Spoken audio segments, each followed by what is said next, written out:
میرے محترم بھائیوں، آج ہم ایک ایسے موضوع پر بات کریں گے جو ہر اس دل کے لیے ہے جو کسی نہ کسی درد میں مبتلا ہے، جو دل کسی نہ کسی تکلیف سے گزر رہا ہے، جو پریشان ہے، جو تنہا ہے، جو مایوس ہے، جو آج بھی کسی نہ کسی امید کی تلاش میں ہے، اور وہ موضوع ہے اللہ کبھی تنہا نہیں چھوڑتا۔ ہاں، آج کے ہمارے سبق کا عنوان ہے کہ اللہ کبھی بے یار و مددگار نہیں چھوڑتا۔ وہ جو رب ہے جو 70 ماؤں سے بھی بڑھ کے محبت کرنے والا ہے، جو رات کے اندھیرے میں تمہاری سسکیوں کو سنتا ہے، جو دل کی ٹوٹ پھوٹ کو جانتا ہے، جو خاموش دعا کو بھی سنتا ہے، جسے زبان نے ابھی ادا بھی نہیں کیا، جسے زبان ابھی ادا بھی نہیں کر پائی، اور جو گنگوں کی دعا کو بھی سنتا ہے۔ جب ساری دنیا چھوڑ دے، جب اپنے پرائے چھوڑ دیں، عزیز و اقارب، دوست، رشتہ دار سب چھوڑ دیں، تو میرا اللہ تمہیں تھام لیتا ہے۔ جب سب راستے بند ہو جائیں، ہر ایک چھوٹا بڑا راستہ بند ہو جائے، تو میرے محمد کا رب اپنی رحمت کا دروازہ تمہارے لیے کھول دیتا ہے۔ وہ کہتے ہیں نا، جب کوئی ہاتھ اور ساتھ دونوں چھوڑ جاتا ہے تو پھر اللہ تعالیٰ انگل پکڑنے والا کوئی نہ کوئی بھیج ہی دیتا ہے۔ اللہ کا قرآن کہتا ہے، حضرت یونس علیہ السلام کو یاد کرو۔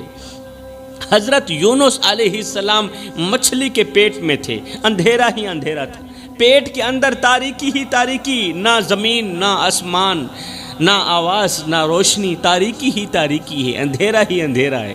لیکن حضرت یونس علیہ السلام نے دل سے صرف ایک جملہ کہا، ایک جملے کے اندر رب کو پکارا، کہا لا الہ الا انت سبحانک انی کنت من الظالمین۔ بس اتنا کہنا ہی تھا، رب نے فوراً جواب دیا، فوراً رہائی دی، فوراً رحم کیا۔ جی میرے بندے، بول، کیا بولتا ہے؟ تیرا رب تیری آواز سن رہا ہے۔ جوانوں، ایک بار کہہ کے تو دیکھو، یا اللہ میں تھک گیا ہوں، اللہ میں تھک گیا ہوں، مجھے تھام لے۔ ایک بار کہہ کے تو دیکھو، پھر دیکھنا تمہارا رب تمہیں ویسے ہی تھامے گا جیسے ماں بیمار بچے کو گود میں لیتی ہے، بیمار بچے کو تھامتی ہے نا، سینے لگاتی ہے۔ میرا اللہ تعالیٰ تمہیں ایسے ہی تھامے گا۔ زندگی میں کبھی بھول کر بھی یہ نہ سوچنا کہ تم اکیلے ہو، نہ، زندگی میں کبھی بھول کر بھی یہ نہیں سوچنا کہ تم اکیلے ہو، تم تنہا ہو۔ نہیں، اللہ ہمیشہ تمہارے ساتھ ہے، اللہ تمہارے ساتھ ہے۔ وہ تمہیں آزماتا ہے، آزماتا ضرور ہے لیکن چھوڑتا نہیں ہے۔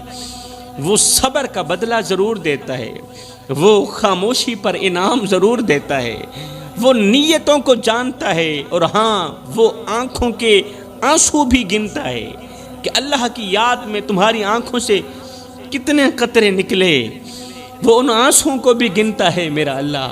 میرے رسول کریم صلی اللہ علیہ وآلہ وسلم نے فرمایا اللہ اپنے بندے سے 70 ماؤں سے زیادہ محبت کرتا ہے۔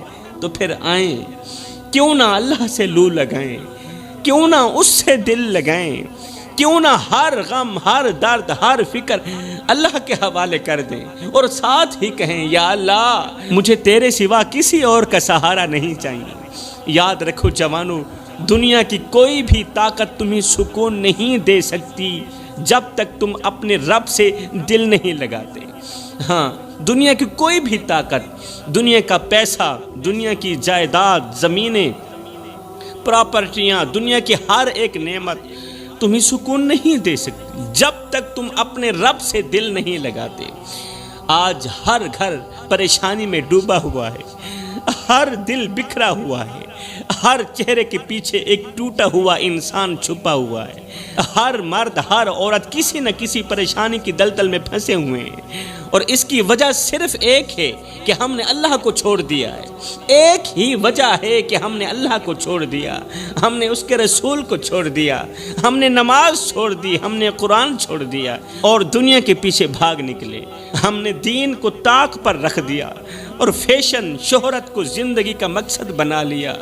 خواب تو سب نے دیکھے تھے سکون کے، مگر راستے چنے شیطان کے۔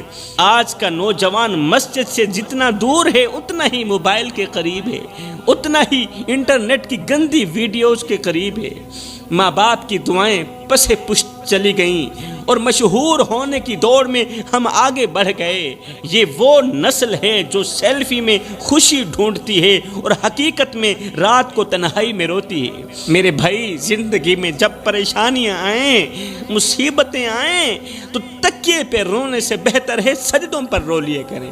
اس سے اللہ بھی راضی ہو جائے گا، تمہاری پریشانی بھی دور ہو جائے گی۔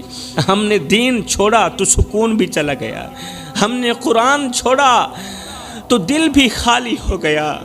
یہ معاشرہ اب آئینہ نہیں رہا بلکہ ایک ٹوٹا ہوا شیشہ رہا ہے، جس میں ہر کوئی اپنا چہرہ تو دیکھتا ہے مگر اپنی غلطی نہیں دیکھتا۔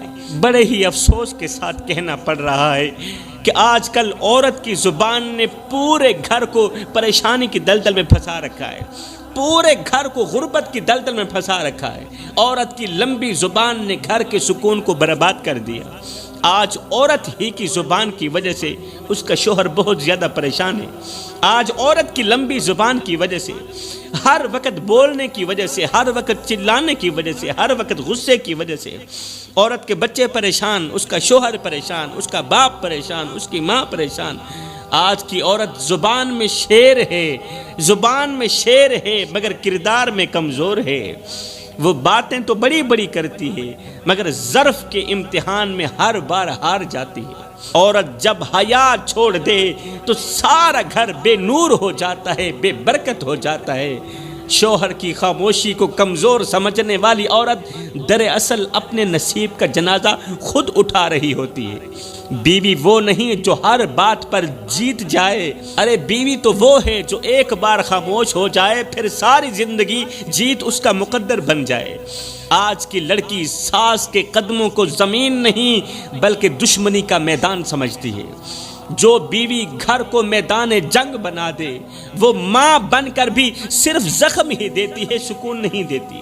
وہ ماں کیوں نہ بن جائے، وہ 5 بچوں کی ماں کیوں نہ بن جائے۔ جو بیوی گھر کو میدان جنگ بنا دے وہ ماں بن کر بھی صرف زخم ہی دیتی ہے، وہ ماں بن کر بھی شوہر کو صرف دکھ ہی دیتی ہے۔ یاد رہے میری قوم کے نوجوانوں، یہ زبان جب آگ بن جائے تو رشتہ راکھ بن جاتا ہے۔